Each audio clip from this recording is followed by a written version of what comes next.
Hi, you're watching MusicVita TV on YouTube and on MusicVita.com. I'm here with, her name is actually legally, Lights. Hello. Bonjour. How are you? Not too bad, not too bad, not too bad. Thank you for having me. Yeah, no, likewise, it's nice to have her here, nice to have her here.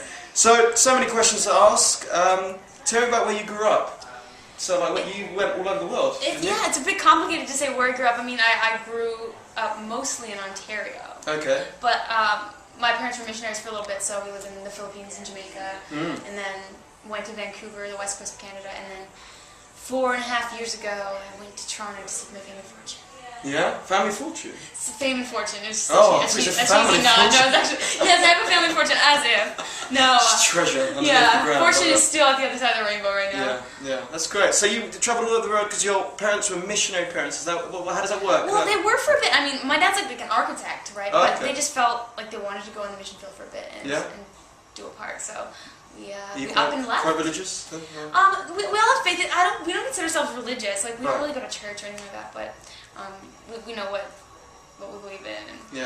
And, so we just kind of up and left, and it kind of. You know, if nothing was gleaned from that, which a lot was, I would say the most I gleaned was the ability to be so mobile, you know, and set me up for this career. Yeah. Living out of a suitcase, managing relationships at a long distance, and learning that you can leave things behind and not too bad about it. I can't stand the Skype conversations with partners abroad. See, I can't do that either. It's really awful, hard. I'm just like the way I manage a relationship is.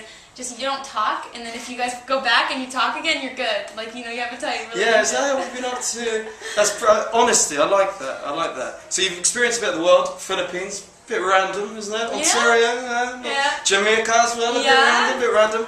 Here's the question: where's the best place to live, and why? You know, this is gonna sound really cheesy and patriotic, but Toronto. Like, it's where I live right now. I've been in a lot of places, and I mean, there are some other places I would like to spend some time living, like London, you know, but I've never lived there, so I can't say that it's the best place to live. But Toronto, I mean, I can walk around at nighttime and feel safe, but yet it's a massive city. There's so many different styles, and you don't feel like you have to blend in to fit in. You do your own thing, and it's really cool. And there's a great music scene there, too. Is there? I mean, that's another question I want to ask about you. What is the local music scene like? I mean, it's awesome. There's always shows going on. There's tons of small clubs. I mean, when I started doing shows, probably like 3 years ago, or 3 or 4 years ago, with the music that I have now. We would do residencies at little shit clubs and stuff, and it was really good. You know, you learn how to get good. They were really crap. I went to all of them. Some of them were, I will say.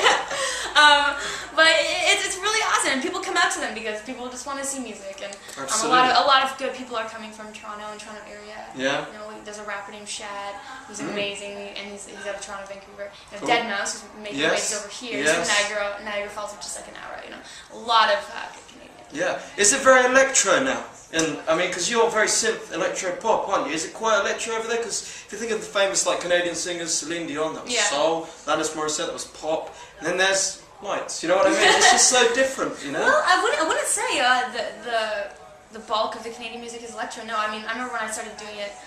I started making electro because I didn't know of anything else kind of like it. Yeah. You know, I listened to Bjork, and I listened to a bit of The Knife, but I wasn't.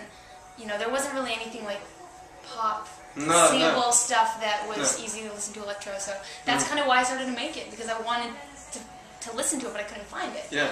A lot more people are doing it, you know, now. It's easier because you have GarageBand, and you can have Logic on your home computer, and it's easier to make. But why not? But when I started doing it, I didn't really know. So I mean, the bulk of Canadian music, I think, is a bit more raw. What you have like Arcade Fire, Stars, Sam Roberts, Broken Social Scene. So it's more like that's kind of that's the Canadian music scene. Yeah. Kind of at the core, but awesome, interesting. I mean, it's quite a mix of everything. It really is. It really is. You have a bit of everything. I mean, we have Dragonette too, which is a bit electro.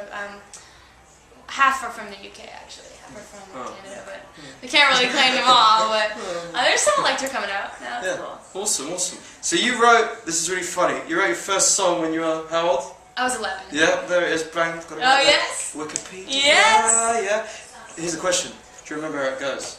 And if you can sing it. It was like it was from a psalm in the Bible, because I didn't know how to write a song. I'm like, how would you go about putting your melody? I don't know how to do it. So I figured I'd pick, you know, a poem, or what was originally a song, because in the Psalms it's all like songs. But they were like not copyrighted, because we've been dead for more than 50 years. Yeah, of so course. It was like free domain. I was like, I'm gonna put a melody to this song. Yeah. Because who knows how it sounded, you know, back So it was called Lead Me or something. Lead Me. There we go. Lead Exclusive. Me. There we go. Oh, I don't remember. It was I was going to give you a beat. You were into it. You were getting into it. Yeah. Come on. Oh, I can't remember. I'm trying to. I can't. I'm sorry. Okay. But if by the end it of was the not interview, good. I will tell you that. It's going to be off the new album, Lead Me. Yeah, featuring new Stephen single. on a clipboard like that as the backing. And just me being like. Lead me. Totally. That's awesome. So you originally started working. Was it? I'm sorry if I got this wrong. You started working as a writer or publishing. Like, how did you get started? Like working for labels and stuff like that. Or was that? Have I got that wrong? I mean, I would say my first step into the industry was at age 15 with I met my manager, who's my manager now. Yeah. So we've been working for 8 years together, and he just it was kind of by fluke, and I ended up playing some of my songs for him because I've been writing for a few years at that point, and he saw a lot of potential and wanted to kind of develop with me. So we shopped around a bit to see if we could get some kind of development deal. Some things happened, some things fell through. Like everything, you get a lot of rejection.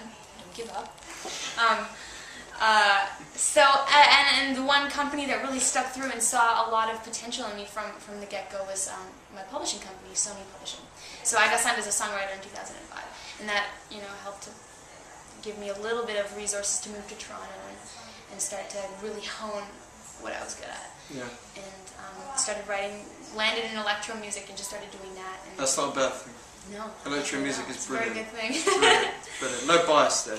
Other music. Yeah, nothing. Everything sucks. Yeah. So did you write for anybody else then? Or? No, I mean it was mainly. I think everybody was letting me just kind of do it for myself because they saw that it was, there was an artist there. It wasn't just a songwriter. So focused a lot on that. But I actually did write for. I wrote a song for a girl in Sweden, and then I wrote 2 or 3 songs. I can't remember how many they used, but for a TV show called Instant Star. Yes. I read up about that. Where was that aired? It's actually aired in a lot of countries around the world. It's a Canadian-made show. Okay, sure. Awesome. Well done. Yeah. Thank you. Start as a writer. You never know where you're going to end up. Exactly. Now you stated, listen, I saw one song by her and I thought, what's she doing? Okay, all right. Your biggest influence is Bjork, yeah? Is that right? What did you say about Bjork? Look, I just saw... You need to see more than one song by Bjork. Yeah, I saw weapons of mass destruction. It's like, we're coming out. And I was just like, okay, well... That's just, she's hit or miss, but she's amazing. Yes, I do love Bjork. Are you feeling alright? She's don't say that. I think the thing that draws me to her is the fact that she's her own thing. Like, Bjork's music is that genre, Bjork genre. Like, there's no other thing that sounds like Bjork. There isn't, actually. And I think that's the coolest thing ever. And she's really in charge of the way she looks and the way her music sounds and her lyrics. And it's really empowering as a female. You can do it and do it your way. Are you trying to become that sort of individual like her? Like, is that what you're trying to create? I don't know if I have the sense of fearlessness and quite the sense of creativity that she does in order to become what she has. Yeah. So I don't think I'll be that way, unfortunately. But you've got a long way to go. But I look up to her. Yeah. So she's like if there was one. Yeah, I think she's the one that I don't want to meet. Yeah. You know that you're a big enough fan of someone if you don't want to meet them. Yeah. Of course. Right, we're going to go completely off music now. All right.